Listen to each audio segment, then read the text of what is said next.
The impact of war lives on in the lives of the men and women that served us. It does not end when the conflict ends.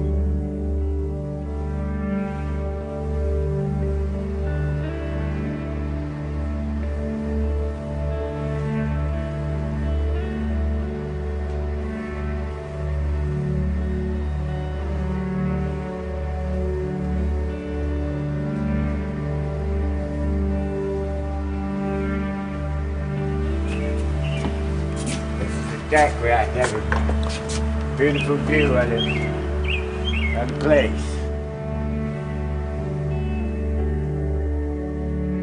We've always counted people who were homeless. We've never counted who's going to be homeless and how do they get homeless.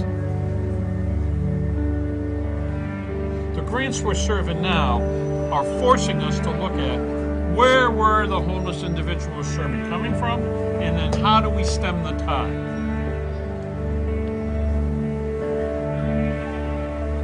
Up to 30% of our veterans that are homeless have come out of some kind of institutional care as a result of their addiction, mental illness, or behaviors.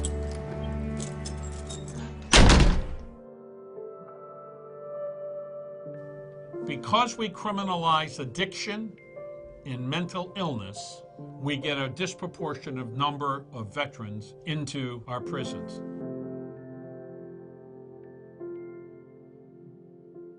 We do addiction services, we do mental health counseling, we do our resiliency program.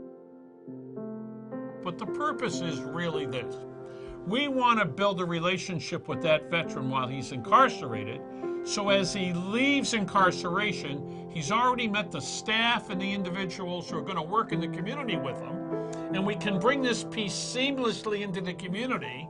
And the win-win here is we get a veteran into services and support and employment, and the community sees its recidivism rate go down and the cost of operating the facilities drop.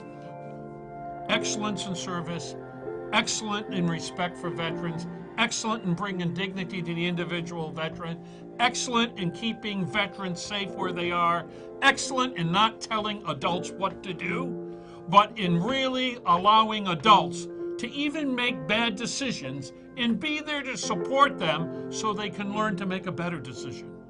Nobody gets better by getting punished. Nobody gets better by being told what to do. People get better because people support them and surround them with respect and dignity and keep offering them the opportunity to grow.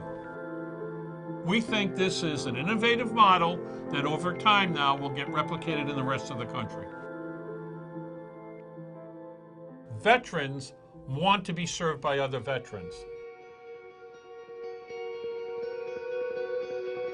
It's easier for them at times to relate to somebody who was a brother in the Marines, who served with me in the Army, that gives the individual veteran that's new to our process some comfort and a feeling of safety knowing a brother or sister veteran has been involved with this process ahead of them and is here helping them.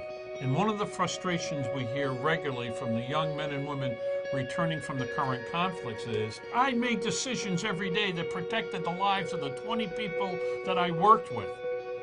And now, I can't get more than $9 or $10 an hour in a retail box store. Not only are veterans good employees, not only are veterans trained, but veterans have made decisions in crises. Veterans have made decisions about safety and the quality of life for people on a daily basis, and we need to utilize that skill as we run our businesses.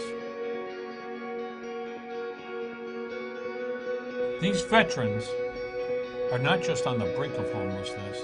They're in need of rapid rehousing, they're in need of services, they're in need of being identified. Where are you currently staying? I'm currently homeless right now.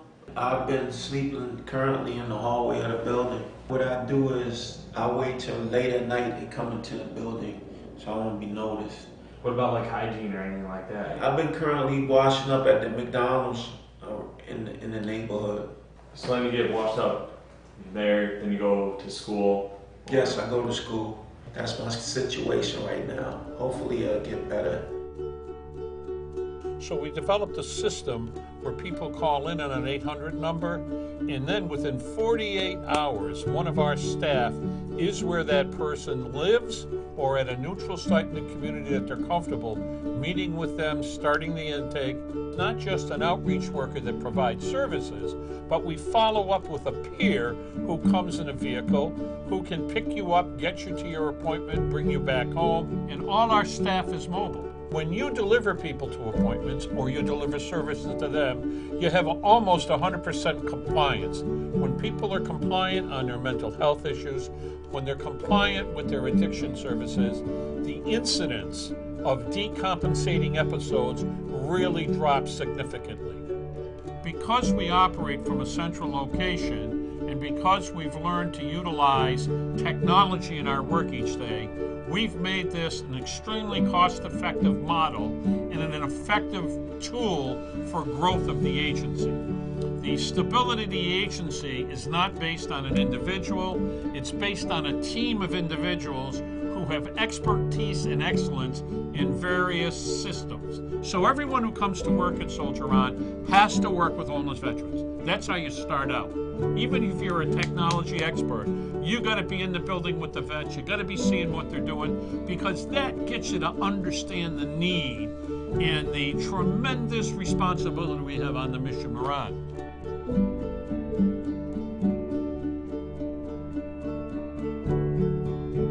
There's no men involved in our women's program.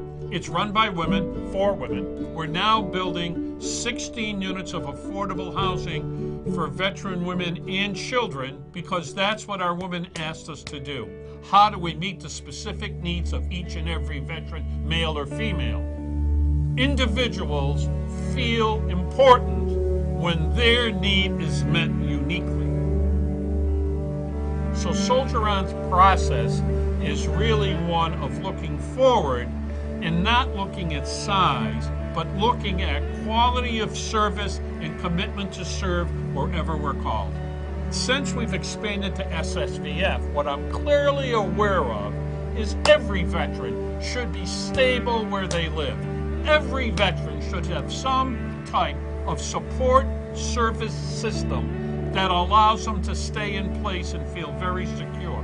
More secure than the other 90% of the individuals in our country who did not serve. I think all veterans deserve the security of knowing as a result of saying to us, I will die for you, is to secure where they live and provide the services to them that allow them to choose how they want to live their life.